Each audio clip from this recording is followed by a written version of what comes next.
Hey guys, Mark Ferrasci, Pro Tech Dog Training.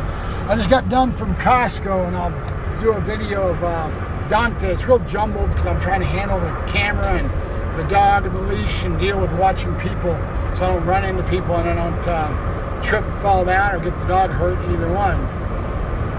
But I think it's still a good video.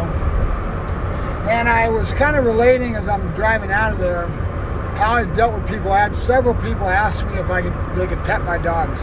And in a general sense, at this young age, 11 weeks old, when they have their normal fear tendencies, I don't like people to pet them as much because they don't, the general public anyway, don't know how to relate to a young puppy, and they end up being overboard, and that affects the puppy, right? But I can read people pretty well. There was one guy who came by and he goes, "Let me pet your puppy."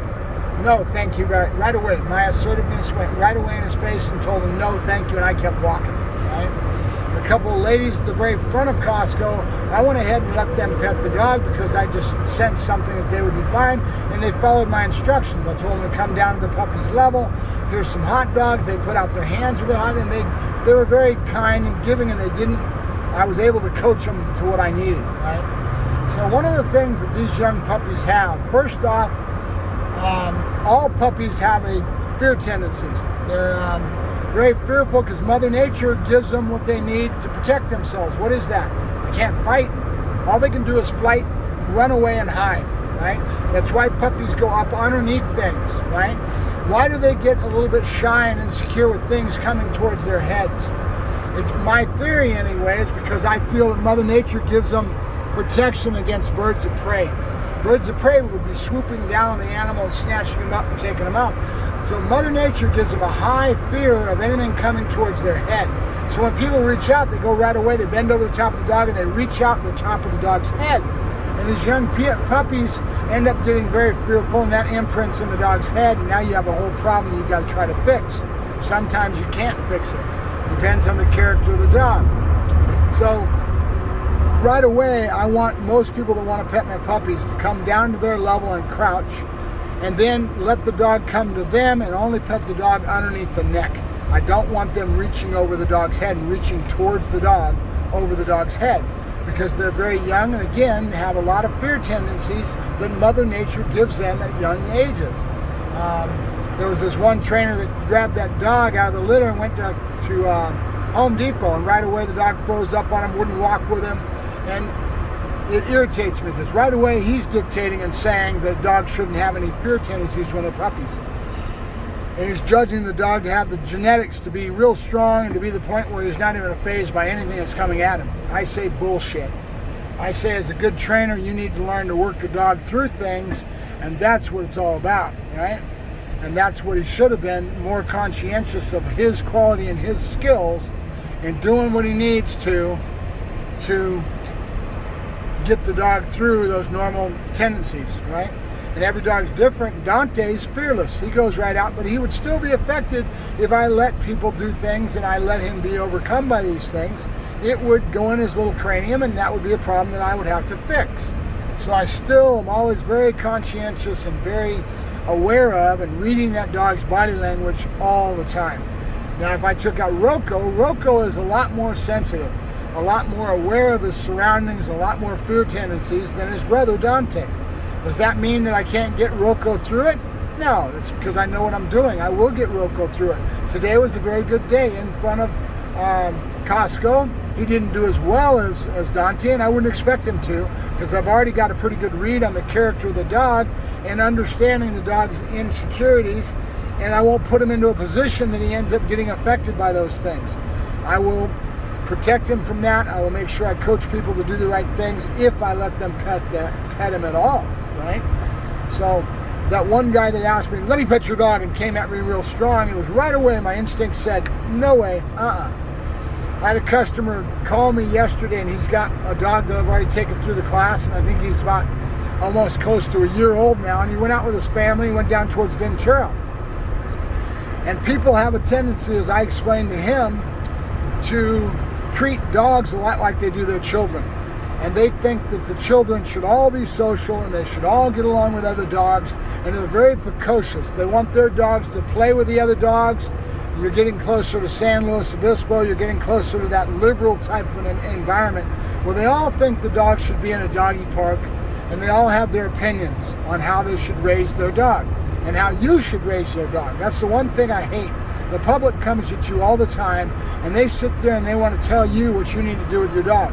And they would tell you exactly what you need to do with training, how you should raise that dog, and they're very opinionated. Everybody has an opinion. And if you've heard me say it before, opinions are like assholes. We've all got one, but some of them stink more than others. I get really irritated by the general public that doesn't have a clue and will be that rude that they will run in on your dog and try to dictate to you what you should do with your dog, right? So, like I told this customer, you need to be more assertive. He told me a couple of situations over the weekend that he was down there with his kids and the family, how people were coming at him and he had to be affected by this. And I right away told him that you need to be assertive. You need to dictate the terms on your dog, and those people can pound sand, okay? So just like I took control of that guy today that said, let me pet your dog, I told him, no, thank you very much, and I kept walking, right?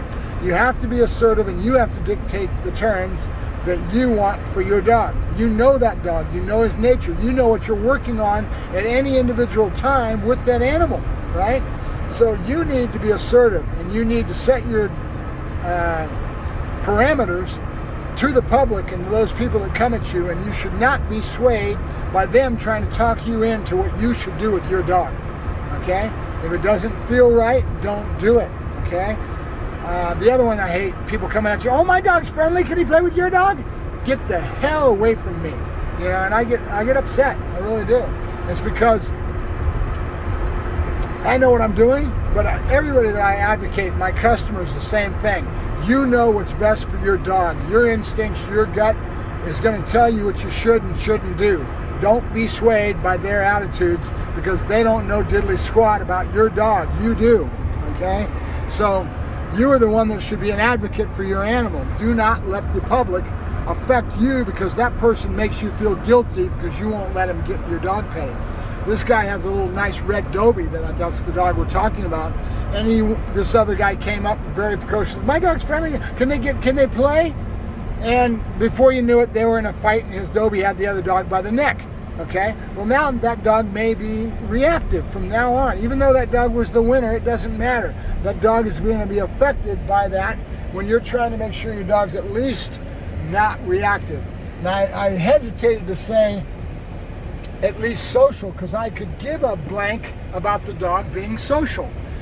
People don't understand. Dogs do not care about being social. People think that they want their dogs to be friendly and social with all kinds of other dogs in an environment. Reality and truth, your dog is fine in the pack, his own home pack, 2 or 3 dogs, 4 dogs, whatever you've got. That interaction between the pack ends up being able to be balanced because every dog finds a place within that pack and the pack hierarchy, right? That is fine. But going out in public, dogs do not intermingle with dogs outside of their pack. It's not a natural thing. So for you to go into a doggy park and think that your dog's going to go all of a sudden on a certain day and go in there with a bunch of different dogs, and he's supposed to be social with those animals, you are putting a lot of stress on your animal, undue stress, and it's not something that's natural, okay? So it's like Russian roulette. It only takes one time for a dog to be over precocious, especially with young dogs who you're trying to develop. But I don't go to doggy parks. The only time I go into dog parks when I stay on the outside edge of the doggy park, and I use it for distractions to work my dog. And if I need to have a dog that I'm working towards trying to get over reactivity, etc., etc., if I see a low energy older dog, a lab or something else that I feel and sense is going to be okay, then I will go in there with maybe 1 or 2 other dogs, and I have an objective, I have a goal, okay, and I understand what I'm doing. That's the only time I will go into a doggy park. And even then I'm still taking risks because I may be wrong. The dog that's in that park may be a totally dog aggressive for all I know, right? You just don't know. It's not worth the risk, okay? So that's about it. I thought I'd go ahead and yak the screen a little bit and vent because of my situation that I just dealt with at Costco. I will be uploading that video with Dante, who did very well. And again, excuse the jumble, right? It's pretty bouncing all over the place because I'm trying to handle the camera, trying to handle the dog, and trying not to trip and fall and have an accident when I'm around that many people, right? So I'll talk to you guys later. Have a good weekend, guys. We're going down to the ring sport trial this weekend, and we'll also be going maybe to the police scenario group that I go out to. All right, talk to you later. Mark Ferrasci, Protect Dog Training, signing off.